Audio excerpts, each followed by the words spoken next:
Keir Starmer resigns after Elon Musk threats. Meanwhile, Danica, the boss of X or Twitter, Elon Musk, is in a brawl with Britain's Prime Minister, Sir Keir Starmer. I must say, he's acting like a weak man trying to be strong during this crisis. Starmer tweeted, "We will not tolerate attacks on mosques or on Muslim communities," to which Musk quite reasonably replied, "Shouldn't you be concerned about attacks on all communities?" British Prime Minister Keir Starmer says a line has been crossed after Elon Musk launched a series of attacks on him and another government minister. The world's richest man has suggested America should liberate Britain, fueling concerns over Musk's influence on politics and the impact he could have on our federal election.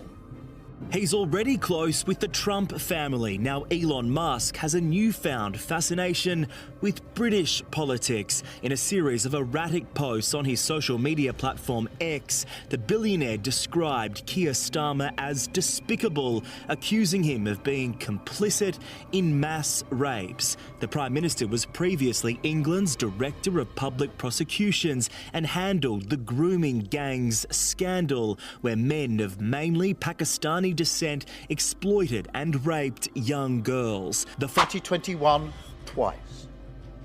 Yet on each of these occasions, a judgment was made that he did not meet the threshold for intervention. This shocking development has left the UK political landscape in turmoil.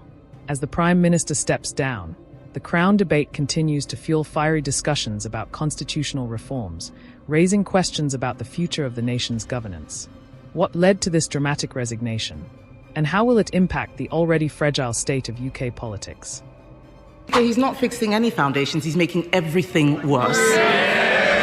The whole House would have heard him refuse to repeat the Chancellor's pledge, a pledge as worthless as the manifesto promises that he's talking about. If he is fixing foundations, why is it that the PMI index shows that business confidence has crashed since the budget? Mr. Speaker, if he wants to know what Conservatives would do, he should resign and find out. Until then...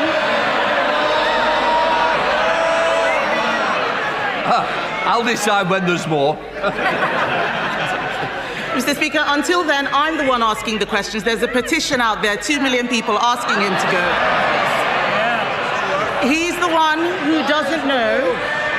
He's the one who doesn't know how things work. It is not government that creates growth, Mr. Speaker. It is business. His employment secretary, I don't see her here, she wants more young people in work. But businesses say they are cutting jobs because of the Chancellor's budget. His Deputy Prime Minister, she is not here. Her employment rights bill will stop businesses hiring. That's what they say. The CBI said on Monday that the dots of the government's policy don't join up. They're right, aren't they? Stick around as we dive deep into this unfolding crisis and its implications for the country. Let's get started.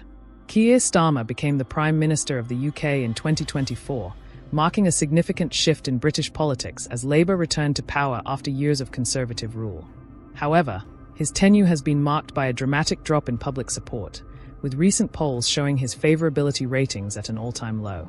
Starmer faces numerous challenges, including economic instability, public dissatisfaction with the government's effectiveness, and a highly critical public point. One of the major issues Starmer is grappling with is the cost of living crisis. Despite promises to address rising energy bills and food prices, many Britons feel that the government has not done enough to alleviate their financial burdens. Additionally, the ongoing strikes by public sector workers have highlighted deep-seated issues within the NHS and education system, further eroding public trust. The Crown debate often touches on constitutional reforms, which have been a focus for Keir Starmer. He has proposed abolishing the House of Lords and replacing it with a more representative body. This move is part of broader constitutional reforms aimed at decentralizing power and enhancing local governance. However, such changes are complex and face significant opposition. Critics argue that abolishing the House of Lords could lead to a power vacuum, potentially destabilizing the political system. Others see it as an opportunity to modernize British politics and make it more accountable to the people. The debate has sparked intense discussions about the role of the monarchy and the future of the UK's constitutional framework. In early 2025, Elon Musk sparked controversy by launching a series of attacks on Prime Minister Starmer via social media. Musk's comments not only highlighted the influence of global figures on domestic politics, but also underscored the challenges leaders face in managing public opinion in the digital age. This public spat has added to the pressure on Starmer's government. Musk's criticisms, though unconventional, reflect broader concerns about the government's handling of technology and innovation. As the UK seeks to position itself as a leader in tech, it must navigate complex issues like data privacy, AI regulation, and cybersecurity. The government's response to these challenges will be crucial in determining its success in the tech sector. As we move into 2025, Keir Starmer's government is at a critical juncture. With public expectations low and economic challenges mounting, the next year will be crucial for Labour to demonstrate its ability to deliver on its promises. Starmer must navigate these challenges while maintaining party unity and appealing to a broader electorate. Labour's electoral strategy will likely focus on regaining support from traditional Labour voters who have drifted away due to dissatisfaction with the party's direction. This involves addressing core issues like healthcare, education, and economic inequality. However, the party also needs to appeal to new voters, particularly younger generations who are increasingly concerned about climate change and social justice. The Crown debate and constitutional reforms are not just about changing institutions. They are also about engaging the public in a broader conversation about the future of the UK. Starmer's government has proposed a series of public consultations and citizen assemblies to gather input on these reforms. This approach reflects a desire to democratise decision-making processes and ensure that changes are supported by a broad consensus.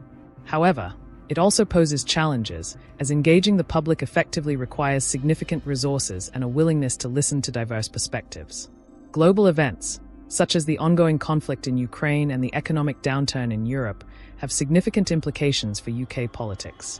The government must balance its international commitments with domestic priorities, all while navigating the complexities of Brexit's aftermath. The UK's role in international affairs is under scrutiny, particularly in terms of its relationship with the EU and its stance on global security issues. As the world becomes increasingly interconnected, the UK's ability to adapt and lead will be crucial in maintaining its influence on the global stage. In conclusion, Keir Starmer faces significant challenges in 2025, from public dissatisfaction to external pressures like Elon Musk's criticisms. The Crown debate and constitutional reforms are just a few of the many issues on his agenda. As the UK navigates these complex political waters, it remains to be seen how Starmer will address these challenges and secure Labour's future. Thanks for watching, and we'll see you in the next video. Feel free to adjust the timing and content based on your specific needs and style.